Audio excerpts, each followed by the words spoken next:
Update. I've only just realized that I let the men I call my family and friends ruin my marriage.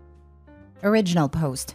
I've been divorced for almost 2 years, and a few weeks ago my father, 67 male, my brothers, 37 male and 40 male, and 4 friends, 35 male, 37 male, 38 and 41 male, while very drunk, joked about how they can't believe I left my wife. They said that they all tried to get with her since the divorce, but she had repeatedly rejected them, saying it would be inappropriate and unkind to do such a thing to me. I laughed at what they were saying, just to ease them into saying more. And once they thought I found it funny, they really opened up.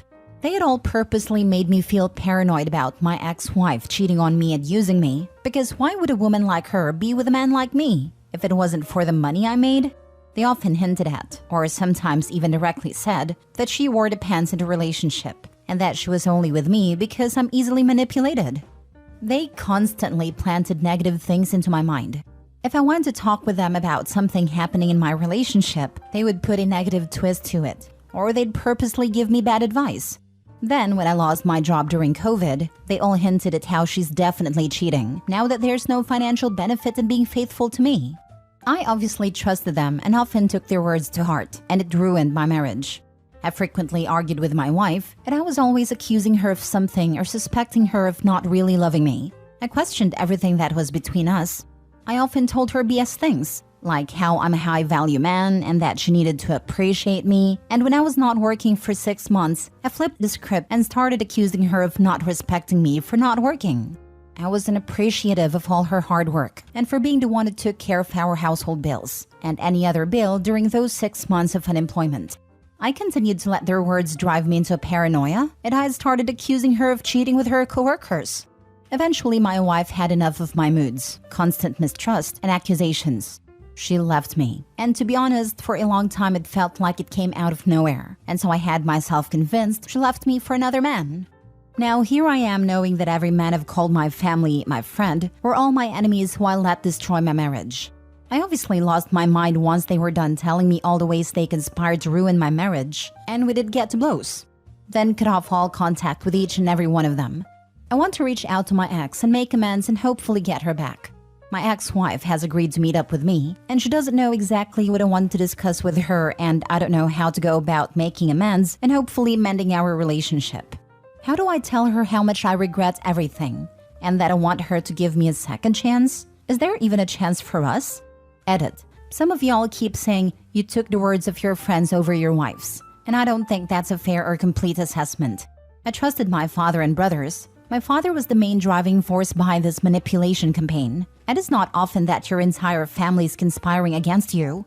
And not only your family, but also your friends.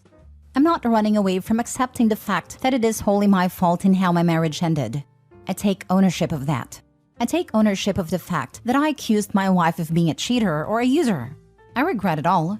If my ex-wife doesn't accept my apology, I would accept it gracefully. If she said she never wanted to talk to me or ever get back together, I'd also accept it. I would not stand in the way, and I would not try to change her mind. I would wish her well and leave her be. Now for the top advice before reading the update. So are you telling me that your dad and brothers also tried to get with your wife? I'm shocked they are still alive after a confession like that. I don't know, man. Bahamians are just too volatile to hear something like that to not go off. That's just vile. I didn't include the violence that broke out once heard it all because I didn't want to get my post banned. Blood was absolutely spilled. And of course I had myself beat because it was 7 against 1. But I did do damage, and an ambulance and the police were called. None of us pressed charges against each other and left it at that.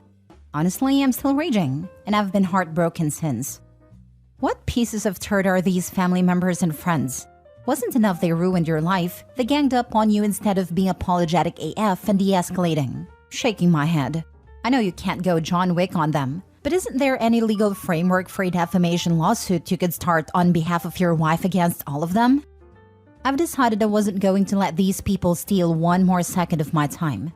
I don't think there's much I can do legally, and even if there is a legal framework for it, I wouldn't even waste any time on it.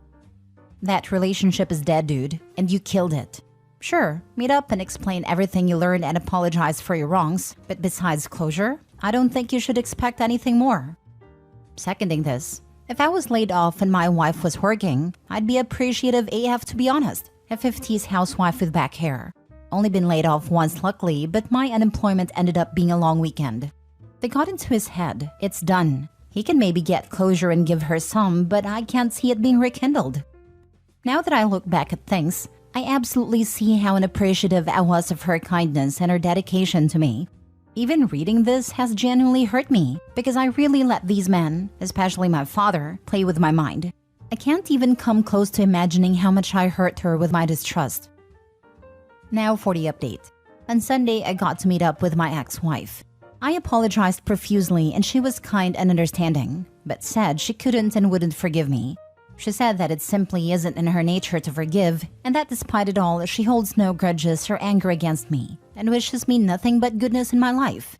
She did give me some advice, and told me that I have been in an abusive relationship all my life, and that in order to heal whatever is broken in me, that I should cut out my father, as he sets the tone for my treatment by the rest of my family. She had pointed out the many ways my father has hurt me, or had encouraged my family to mistreat me.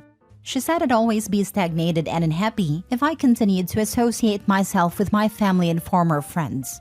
I told her that I cut them out of my life and that I've got my first therapy session scheduled in a few days. She said she was proud of me for taking my first step into healing. Our conversation was heartfelt and emotionally devastating as we discussed the many ways our marriage had failed, as well as the abuse I've experienced by my father and family. We cried the entire time. We cried a lot. We ended our conversation with a long hug and then we said our goodbyes. If any of your brothers/friends are married or have girlfriends, tell them exactly what they did. All of them work together to manipulate you, then all try to sleep with your ex. They are monstrously manipulative and evil. And quite besides revenge, these women need to know their partners are abusive and manipulating them deliberately and cheating, if they were in a relationship during this time. I would send a group text of all the wives/girlfriends, send them screenshots of their messages as well as this Reddit post. You're not seeking revenge, just paying it forward. I've heard of toxic families, but man, what your family did to you is unreal. And led by your dad? Damn, what kind of parent does that to their child? I hope you move on and pass their BS. So sorry they did those things to you. I'm so sorry you're going through this. Too bad she can't forgive, because that's an important step in emotional maturity. I wish you healing and happiness. Forgiveness is earned through changed behavior and recognition of your harm, but it isn't guaranteed or something you deserve. Some things shouldn't be forgiven, but that doesn't mean it eats away at a person or that it somehow holds them back. So I do agree with her when she said that you don't need to forgive in order to heal or gain emotional maturity.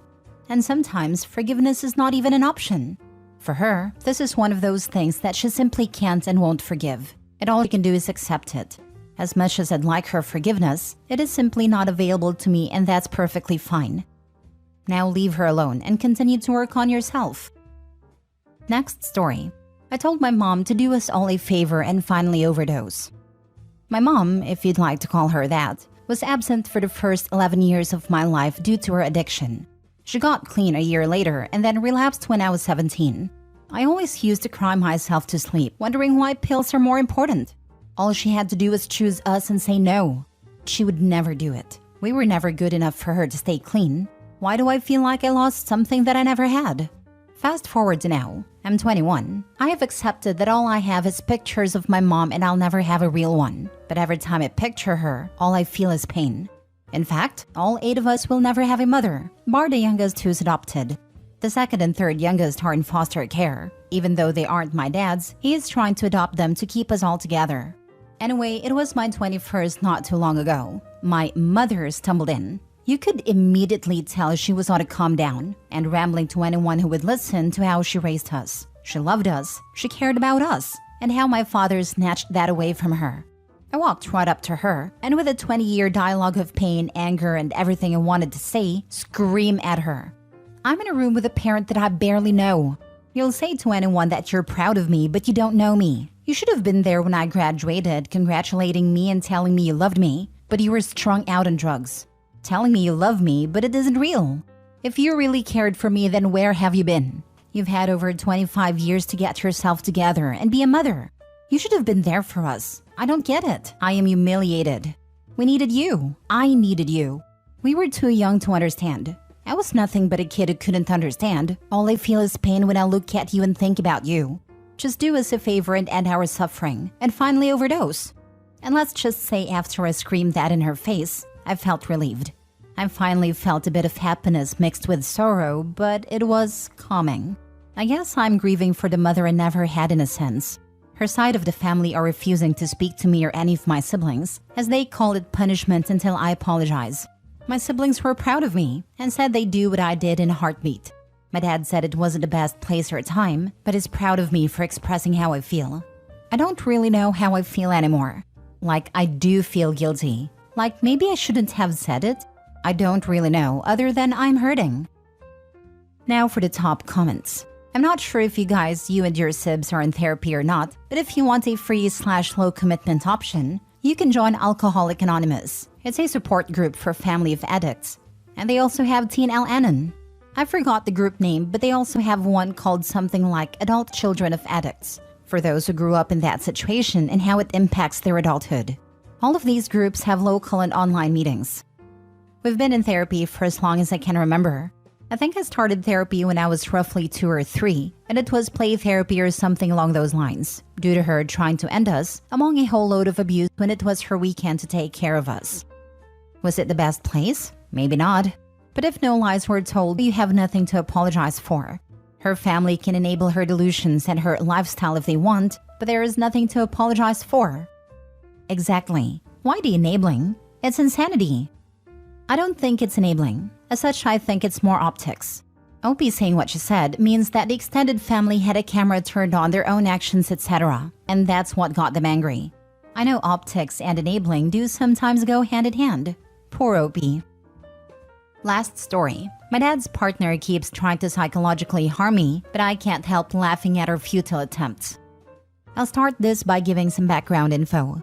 My 18 male, parents 53 male, 46 female, divorced when I was 6 on good terms.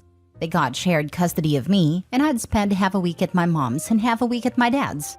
Around a year after the divorce, my dad got together with his current partner, who we'll call Amy, 42 female.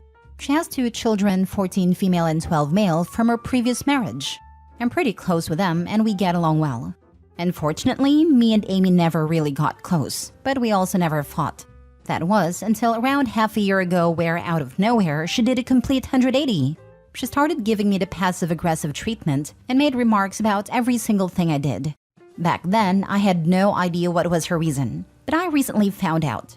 And let me tell you, she's petty AF. My dad's dream ever since he started working was being able to retire early.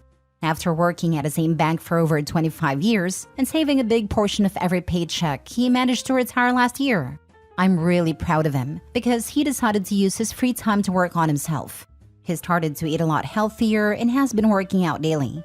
This led him to losing over 40 pounds. As it turns out, Amy's not as enthusiastic about it as I am. She's really envious. I'm not entirely sure as to why, but I'm guessing it has something to do with her poor financial decisions in the past. Unfortunately for me, she's the type of person that bows down to the strong but bullies the weak. She knows that my dad won't take her nonsense, so she decided that I'm the next best target.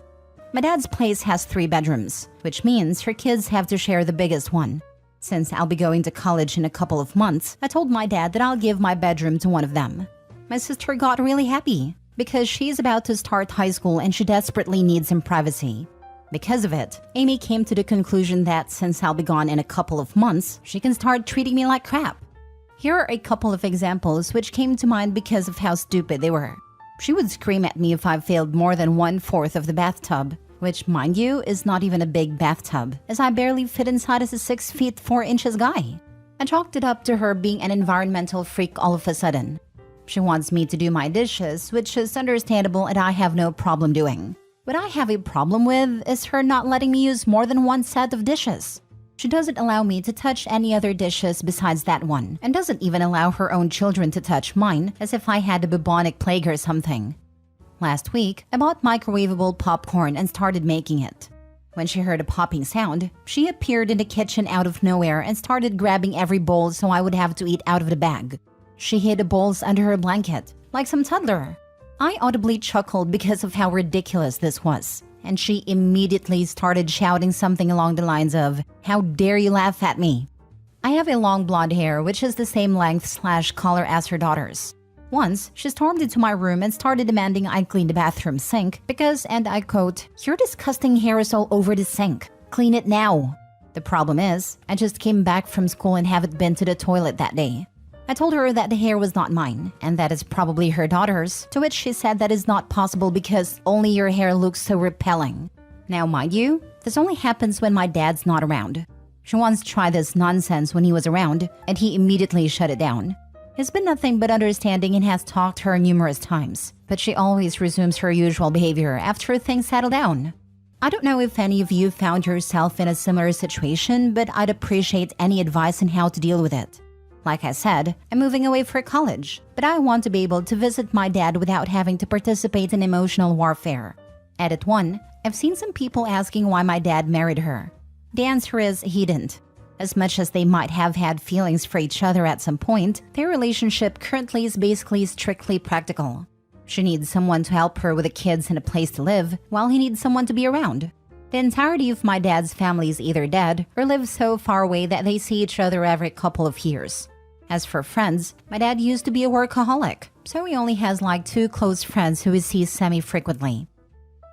Laugh at her. Simple and effective. At every petty comment, laugh at her. She wants a reaction? Give her the one that will screw her more. Don't engage in smile and laugh. Don't give a rise her argument. That's what I've been doing for some time now, but it only seems to make the comments more frequent.